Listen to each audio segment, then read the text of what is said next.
Bizde 70.000 taksistler бар Бишкекте.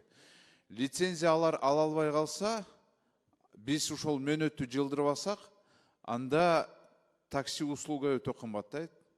Бир топ эле жумушсуздук болот да. Аз келгенсип мейлі аларды жабышты. Кээ авто мектептерди таптакыр эле жабып, мүлктөрдү бербей жатышат да. Булар эмненин негизинде 10 айга көтөрүп алышты. Ар ким ошол сунуштап аткан 10 айда аткан киши өзүнүн деңгээлине салыштырып 10 айда атат болуш керек. Себеби дегенде мен 2 айда, же болбосо 3 айда окуп ала турган адамдын укугун тебелеп, мен 10 айга макул болуп, эмне үчүн макул болушум керек? Кесиптештер, урматтуу төрага, бүгүн күн тартибиндеги ар кандайды алып салсак деген сунуш бар. Добушка коюп койсоңуз, себеби биз өткөндө 3 саат бою кенен талкуулаганбыз. Эмки жумага жылдырсак деген сунушта. Анан экинчиден мен ушул учурдан пайдаланып, многу социалдык өнүктүрүү министрлигине ыраазычылык билдиремин. Райондордогу социалдык өнүктүрүү бөлүмдөрү бүгүнкү күнү ошол 1 январь 26 жылдан баштап иштеп жаткан пособия боюнча, пособия чегери боюнча жаңы мыйзам боюнча назначение иши жүрүп атат. Бир райондо ошол элдин документин кабыл алууга 5-6 эле адис бар ал жерде, жетишпей атат. Бирок кандай болгон күндө дагы элди жакшы тейлеп, уюштуруу иши мыкты. Ошон үчүн мен Лейлек районундагы социалдык өнүктүрүү бөлүмүнүн ошол адистеринин баарына ыраазычылык билдиремин. Себеби өткөндө кичине, анан экинчиден жалпы Кыргызстан боюнча тоолуу аймактардагы ушул социалдык өнүктүрүү бөлүмдөрүнүн жетекчилерине, адистерине ыраазычылык билдирем. Жаңы мыйзам долбоору боюнча, назначение боюнча абдан оор жумуш кетип атат. Жаңы назначение болуп, мына Лейлек районунда 1,5 миң кишини 12 январдан бери документтерин кабыл алып, пособияны чегерди. 1,5 миң рекорд экен Лейлек району. Мен ошон үчүн өзгөчө басым жасап атамын. Бул менин мыйзамым ишке ашырууда ушул бардыгы абдан адискөйлүгүн көрсөтүп атат. Ошон үчүн мен анча-мынча бизден кемчилик кетсе кечирим сураймын. Мен ыраазычылык билдирем ошолорго. Ыраазныйды ушул добушка коюп койсоңуз, бүгүнкү күн тартибинен алып салсак. Рахмат. Рахмат, биринчи микрофон. Саламатсыздарбы, урматтуу депутаттар, урматтуу төрага, мен дагы кошулам ар кандай маселени алып салууга. Бирок ошол эле кезде урматтуу төрага, транспорт комитетине бир топ эле мындай алар күн тартибинде карап берсе, комитетте талкууласак, себеби бул коомчулукта өтө чоң маселе болуп атат да. Биринчи маселе бул таксисттердин лицензиясы. Мына 3 күн ичинде ошол мөөнөтү бүтөт. Чилекке каршы азыр эле 7,5 миң лицензия берилди. Бизде 70 миң таксисттер бар Бишкекте. Лицензиялар ала албай калса, биз ушол мөөнөттү жылдырып алсак, анда такси услуга өтө кымбаттайт. Бир топ эле жумушсуздук болот да. Бул бир маселе, ошону комитет караса. Экинчи маселе ошол эле авто мектептер боюнча бир топ эле кайрылуулар келип атат да. Аз келгенсип мейлі аларды жабышты. Кээ авто мектептерди таптакыр эле жабып, мүлктөрдү бербей жатышат да. Мына ошол эле Досав деген 12 микрорайонду полностью жаптырды, ошол имараттын ичинде башка ишкерлер бар, швейниктер бар, бербейбиз дейт. Туура эмес дейм. Үчүнчү маселе, мына ошол эле айдоочу күбөлүк. Биз уже канча нече жолу бул жерде айтып атабыз, бирок укпай жатышат да. 10 ай өтө көп, убакытты кетирет, каражатты кетирет. Даже тияка бияка ошол авто мектепке барган үчүн бир топ эле каражат кетет. Ошол маселени комитет карап чыксын да. Давайте ошол эми өзүбүз эле бул маселени көтөрөлү.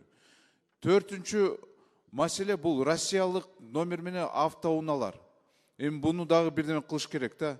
Мына уже канча ай штраф стоянкада жатат да. Карабасак болбойт, бирдеме кылыш керек да. Же мунапыс кылайлы, же бирдеме кылыш керек да. Же башка жолдорду көрсөтүп берели. Себеби жарандар дагы кыйналып жүрүшөт да ошол аркылуу. Мына карабайсыңар, 4 маселе бул экономикага дагы керек болсо тийиштүү. Сураныч, урматтуу, ошол 4 маселени комитет карап берсе. Рахмат. Рахмат. Биринчи микрофон. Рахмат, урматтуу төрага. Урматтуу депутаттар, эми бардыгыбыз эрте келип ушул күн тартибиндеги жазылган ар кандай маселеге сүйлөйбүз, элдин көйгөй маселесин айтабыз деп баардыгыбыз келип, эрте келип жазылып, күн тартибиндеги чыкканда, проект чыккан, ошону карап келип отурабыз. Анан мен ойлойм, эми жогорудагы депутаттардын сунушун албетте менден биринчи келип түшүп калды, добушка коебуз. Бирок эки депутат тең ушул процедурный маселени айтып отуруп, бирок өздөрүнүн оюндагы ар кандай маселедеги маселени айтып коюшту да. А бул кандай болуп калат анда? Анда ар кимибиз ушинтип ортого чыгып айталы анда. Ошондуктан урматтуу депутаттар, баардыгыбыз мен ойлойм, ушул ар кандай маселеге келип жазылып, элдин талабын айталы деп турабыз. Ошондуктан азыр эми добушка коет урматтуу төрага. Мен ойлоймун, ар кандай маселени калтырып, саат 12ге чейин ушу элдин суроо талаптарын элге жолуп келип атабыз, айтып калалы деген эле ойдо да. Ошону айтып коеюн дегем. Рахмат. Урматтуу депутаттар, болду го дейм эми. Рахмат, урматтуу төрага, урматтуу кесиптештер. Мына азыр бүгүн ар кандай маселени алып калганда байланыштуу баардыгыбыз айтып атабыз. Эми мен мына бүгүнкү маселени мына айдоочулук күбөлүк боюнча окуу мөөнөтүнүн 10 айга көтөрүлгөнү боюнча, урматтуу төрага, биз окуу мектептеги окуу программасын окуу мөөнөтүн 12 жылга өткөргөндө бизден жогорку кеңештен кабыл алганбыз. Туурабы? Буга урматтуу президенти Садыр Нуркожоевич дагы аралашкан. Да туура 10 ай, 14 айга чейин жылдырсак болот экен. Себеби дегенде айдоочулардын тартиптери жок болуп атат. Ушу тартипти киргизиш керек деп атат. Булар эмненин негизинде 10 айга көтөрүп алышты. Бул кылып аткан иштери менен биздин президентибизди да кошо аралаштырып бир туура эмес иштерге кредиттер кылып атат да. Ошондуктан муну азыр комитеттин чечимин эртерээк берсек, тез аранын ичинде муну парламенттик угу эле кылбасак болбой калды азырчы. Ар ким ошол сунуштап аткан 10 ай деп аткан киши өзүнүн деңгээлине салыштырып 10 ай деп атат болуш керек. Себеби дегенде мен 2 айда, же болбосо 3 айда окуп ала турган адамдын укугун тебелеп, мен 10 айга макул болуп, эмне үчүн макул болушум керек? Кечээ мына летчик айтып атат, мен 1 айда деген самолет айдаганды үйрөндүм деп атат. Эмне деген бул? Муну тез аранын ичине карабасак болбойт. Азыр мына чыңалып күчөп баратат өзүчү. Рахмат. Рахмат. 3-чү микрофон. Урматтуу төрага, саламатсыздар, урматтуу кесиптештер.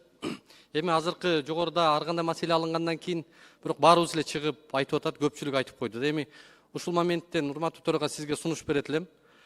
Көпчүлүк депутаттар ушул айдоочулук боюнча көп адамдардан даттануулар түшүп атат. Ушуну төрага катары сиз регламент жол берет. Эртеңки күн тартибине өзүңүз сунуш кылып, бул жака угуу кылсак деп ойлойм. Эмне үчүн айтып атам? Бул айдоочулук күбөлүк боюнча аябай актуалдуу маселе. Биринчиден, ушул жагдайды, ушул акыбалды жөнгө салып, ушул бүгүнкү күндө бул тармактагы коррупцияны жойгон бул биздин президентибиз болду. Бул үчүн биз ыраазы болушубуз керек. Эмне үчүн дегенде, мындан 3 жыл мурда айдоочулардын көпчүлүгү ушул күбөлүктү сатып алып жүргөн. Көп адамдар праваны сатып алып жүргөн. Бирок бүгүнкү күндө толук түрдө дээрлик мындай 90%га чейин кыскарды. Санариптик көзөмөл жана башка укук коргоо органдарынын ишмердүүлүгү мененчи. Анан бул жерде көйгөй, мен ойлойм, айдоочулук күбөлүктү берген органда болуп атат. Бүгүн 10 айга эмес, 10 жылга созсо дагы маселе анда эмес. Маселе айдоочулук күбөлүктү берип аткан органда. Ошол күбөлүктү ал кандай сапаттуу билим алып атабы, сапатсыз билим алып атабы, аны өткөрбөй коюш ал мекеменин өзүндө да. Демек, ошол мекеме өзү дагы комплекстүү илимий анализдерди жүргүзүп, илимий бир мындай бир адистердин кеңешине, адистердин тыянагына таянып туруп, мындай логикалуу жыйынтык чыгарыш керек да. Бүгүнкү күндө ушул 10 айлык айдоочулук күбөлүк бул акылга сыйбайт. Бул үчүн мен каршымын. Ошол эле кезде ушул айдоочулук күбөлүктү берип аткан мектептердин билим программасын, ошолордун концепцияларын, ошолордун бир учебный практикалык сабактарын жакшыртышыбыз керек, ошол боюнча иш кетиш керек. Бирок мен ойлойм, азыр бул көйгөй мекеменин өзүндө болуп атат. Ушул нерсени белгилеп коеюн дедим. Рахмат. Рахмат. Урматтуу депутаттар, бул процедуралык микрофонду сиздер туура эмес пайдаланып атасыздар. Биз добуш бердик, бүттү. Бу азыр айдоочулук же башка маселе боюнча караган жокпуз. Базы чыгып бул боюнча айтып аткандар такыр туура эмес. Мен микрофонуңарды өчүрүп коем эгерде ушундай темадан чыгып кетсеңер. 6-чы микрофон ушу менен бүттү, чыкпаңыздар.